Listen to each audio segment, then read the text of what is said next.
Olá galera do oitavo ano, o professor Jairo chegando para mais uma aula de arte e hoje nós vamos falar um pouco sobre dança. Será que é possível grafar a dança, ou melhor, os passos da dança? Pois é, nós vamos falar sobre esse tema hoje e eu espero que você goste.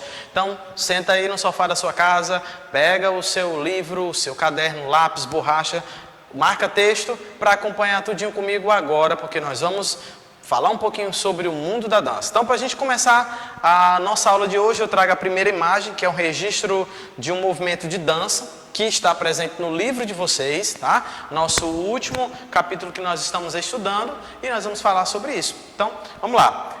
Eu coloquei aqui o seguinte: é possível grafar a dança? Essa é uma pergunta que mostra a imagem de abertura desses dançarinos que trazem uma performance. Então diz o seguinte: a imagem de abertura mostra uma dançarina, observe seus movimentos, além da fotografia.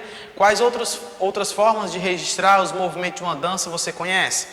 A pergunta é simples, é para que você possa refletir um pouco e nos dizer que outros movimentos você pode registrar, tá? E que você conhece, ok? Dando continuidade, nós vamos falar um pouco sobre coreografia. O que é coreografia? As pessoas falam tanto sobre coreografia. Eu conheço alguém que é professor de dança e ele vai organizar uma coreografia, uma apresentação para o final de ano, ou para Natal, ou para outra data específica. Mas, de fato, o que é coreografia? Então, quando a gente fala sobre coreografia, nós estamos dizendo que a coreografia é quando as pessoas dançam, podem participar de dois princípios: ou criam seus movimentos, ou segue uma coreografia. Então nós estamos já iniciando falando sobre esse movimento de coreografia, tá? Seguindo aqui, ou segue uma coreografia. Obviamente é comum ambos estarem juntos em muitas formas de dança, mas em outras pode-se valorizar mais a criação de movimentos por meio do improviso ou da coreografia. Improvisar significa criar na hora, ou seja, algo de improviso. Vamos supor que nós temos aqui um grupo de 10 pessoas e essas 10 pessoas, um delas se destaca e começa a criar passos na hora de uma apresentação. Ou seja, as demais vão acompanhar essa pessoa e aí acontece o chamado improviso, que é algo que está acontecendo no exato momento, algo que todos se uniram e estão seguindo uma única pessoa. Na sequência vai dizer mais: improviso significa criar na hora, dançar livremente, inventar os passos e os movimentos no momento em que está se dançando, ok? Seria justamente isso, criar os passos no momento em que está se dançando. No caso de uma coreografia, é algo que já está ali planejado, organizado, também poderíamos dizer que seja isso. Entretanto, a coreografia é a arte de compor os movimentos e os passos de uma dança antes dela ser executada. A palavra coreografia também pode ser usada para designar a representação gráfica de movimentos e passos de vários tipos de dança. É como eu estou dizendo para vocês. Já na coreografia, eles têm um tempo, uma organização e uma preparação. Diferente daquilo que é criado na hora, né? Que é espontâneo. Continuando. Essa palavra vem do termo grego koireia, que quer dizer dança, e grafo, que significa escrita, pois no início do século XVIII, o coreógrafo era a pessoa responsável por anotar a dança. Então ele era o responsável de organizar os passos e dar sequência nessa dança. Uma coreografia pode ser escrita por meio de palavras, símbolos e desenho. Não esqueçam disso, através de palavras, símbolos e desenhos. Isso, a coreografia pode ter isso. Há registros muito antigos de passos de dança, como os que se encontram em manuscritos catalães datados de 1468. Imagine aí, 1468, bem antigo, é uma data de referência para dizer que nessa época já existia coreografia. Então existia grupos, pessoas, coreógrafos que se organizavam para trazer algo diferente. Esses desenhos eram uma complicada combinação de traços verticais e horizontais, unidos a símbolos que pareciam ser os números 3 e 9. Nesses manuscritos foi possível identificar 5 passos específicos e direções do movimento. Por meio desse exemplo, vemos como é importante para o ser humano deixar registrada a sua dança, para que ele transcenda os limites de espaço e de tempo. Aqui está dizendo que é importante, principalmente para quem faz parte de grupo de dança, ou é bailarino, ou é coreógrafo, deixar registrada a sua marca. Hoje nós temos a tecnologia a nosso favor, que é justamente usada para fazer esse registro de imagem. Nessa época, através dos desenhos, era possível se ter informações sobre a coreografia. O tempo vai passando, a modernidade vai chegando, a tecnologia chega para assumir uma posição importante e aí a coreografia ela é toda grafada através das imagens. Interação. Olha que interessante. Provavelmente vocês já dançaram em quadrilha nas festas juninas da escola. Quantas vezes tiveram que dançar para decorar os passos e as sequências do movimento? Vocês gostaram de danças de quadrilhas, de decorar a coreografia? Então, a gente está trazendo aqui um pouquinho do que é essa questão do festejo junino, né? As danças típicas desse período do mês de junho, mês de julho, onde as pessoas se juntam e montam coreografias fascinantes. Ao longo dos anos, nós percebemos que o festejo junino e as danças, elas mudaram muito. Então, os grupos estão estilizados, mudaram performance, colocaram cenários em cena e assim por diante. Mudou muito o jeito das danças em relação ao movimento, ao período junino.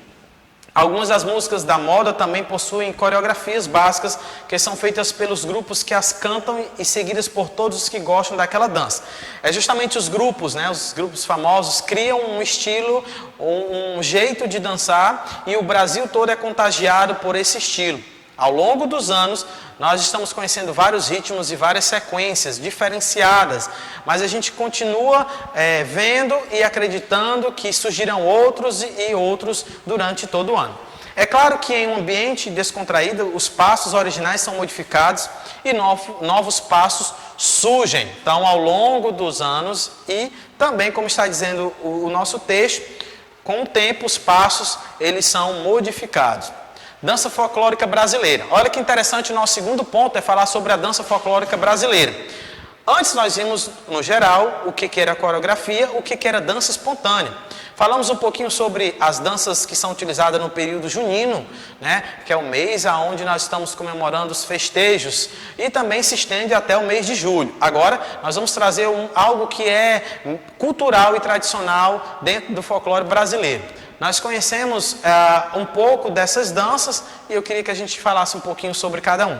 Então vamos lá. Trata-se de uma forma, o que é de fato as danças folclóricas brasileiras? Tá? Pergunte seu pai, sua mãe.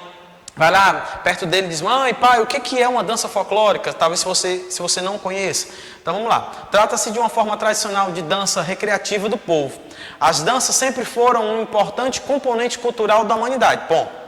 Então nós sabemos que a dança ela foi e ela é um componente cultural da humanidade. Olha que interessante, a humanidade se vê inserida no contexto da dança. E o mais interessante de estar inserida nesse contexto da dança é que ele vai passando de geração a geração. Então a humanidade ela continua observando, ela continua vendo a dança, seja na TV, seja na internet ou através de alguma imagem em uma revista. Mas sim, as pessoas continuam ainda interagindo. Ou ela dança, participa desses momentos de coreografia, ou ela admira quem participa desses espetáculos. Muitas das danças folclóricas têm origens anônimas e foram passadas de geração para geração durante um longo período de tempo. O folclore brasileiro é rico em danças que representam as tradições e a cultura de uma determinada região. Elas estão ligadas a aspectos religiosos, preste bem atenção, festas, lendas e fatos históricos, ok? As danças folclóricas estão ligadas a isso. Acontecimentos históricos ou também do cotidiano e brincadeiras. As danças folclóricas brasileiras caracterizam-se pelas músicas animadas com letras simples e populares. E figurinos e cenários representativos, ou seja, figurinos que chamem a atenção, com cores variadas. Essas danças são realizadas geralmente em espaços públicos, como praças, ruas e largos. Tá? Elas estão inseridas em vários ambientes. Também é muito utilizado em apresentações culturais, como no teatro, como em escolas, ou meramente em espaços onde se tem condição de realizar esse tipo de atividade. Principais danças folclóricas no Brasil, para a gente conhecer. Samba de roda. O que é o samba de roda tão popular? Rio de Janeiro, estilo musical caracterizado por elementos da cultura afro-brasileira. Então, é muito ligado às questões afro, tá? A história do negro no Brasil, a história do negro no mundo, e vai lá sendo enraizado no samba de roda. Outro ponto que a gente conhece aqui no nosso estado do Ceará, que no período do carnaval é muito utilizado dentro de Fortaleza, na Avenida Domingos Olímpio, acontece, que é o maracatu, que é um ritmo musical com dança típica de Pernambuco. Interessante, né? Então, são as batidas que vão sendo dadas nos tambores e ao som começa-se a dança, ok? É o chamado maracatu.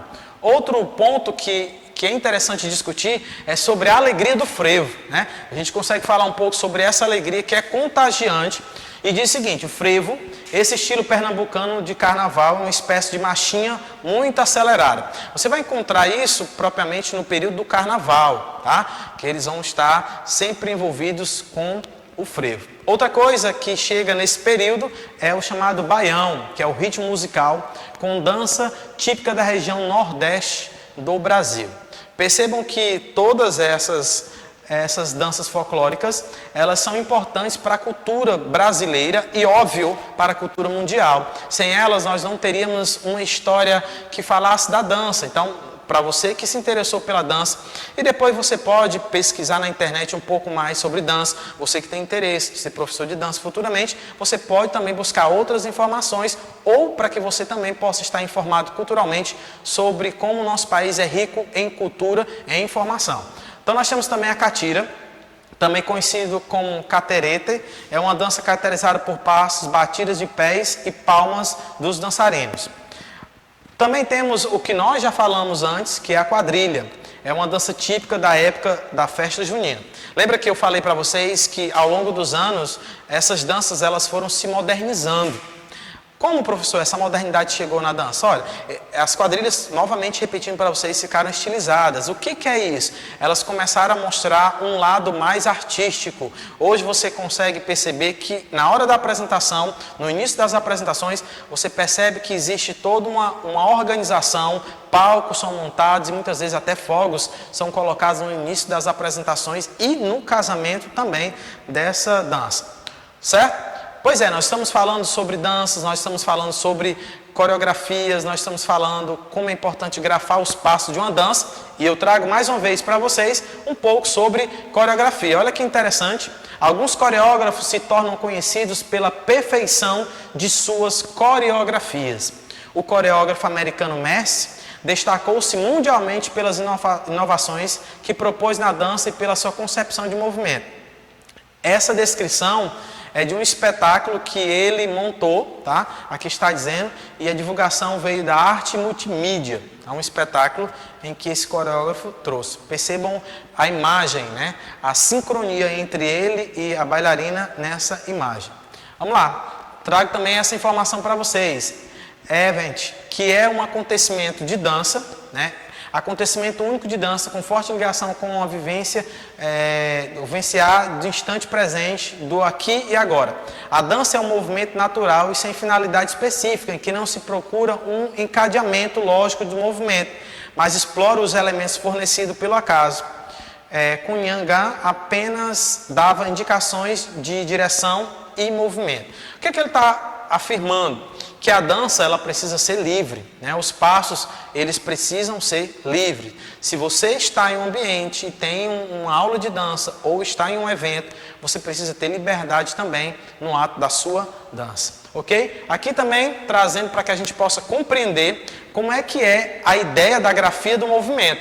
Nós iniciamos a nossa aula falando sobre grafia, tá? Da dança. Então, justamente a grafia do movimento é isso. Normalmente uma coreografia é criada com base no número de dançarinos, no espaço, no palco, na música ou na emoção que se deseja passar com o espetáculo, entre outras coisas.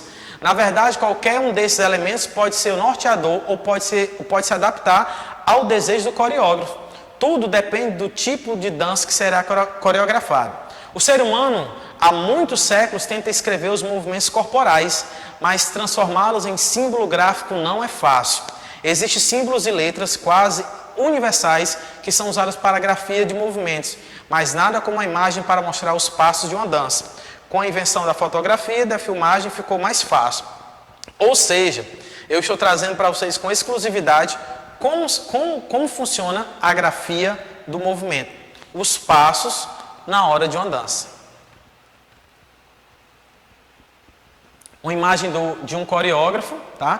Coreógrafo Rudolf, arquiteto, coreógrafo e bailarino, reconhecido como um dos maiores teóricos da dança do século XX, ok? E aqui também apresento para vocês o processo de uma marcação de uma dança. A marcação da dança é a ordem para a mudança de um passo ou de uma coreografia, o uso do espaço disponível para a execução dos movimentos pelo bailarino. Perceba aqui a execução de cada passo, tá? Outro ponto importante, pode-se entender a marcação como algo maior, que inclui a coreografia. A marcação engloba, além de todos os movimentos executados pelo bailarino, as entradas e as saídas do palco, como por exemplo, por meio da marcação, assim como da coreografia, o diretor do espetáculo deve criar uma linguagem que toque o público por meio dos movimentos aliados aos elementos cênicos, como figurinos, adereços, cenário, iluminação e outros. Ou seja, ele está dizendo que além dos passos, é interessante que o conjunto cênico esteja apropriado para a ocasião. Ou seja, os passos, a música, a roupa, a maquiagem, o cabelo, todo o que poderíamos dizer que completa a cena deve estar organizado para esse momento. Ok? Nós vamos ficando por aqui na nossa aula de arte. Quero agradecer a vocês pela paciência e estarem assistindo a nós que estamos falando sobre arte nesse dia. Um forte abraço, até o próximo encontro.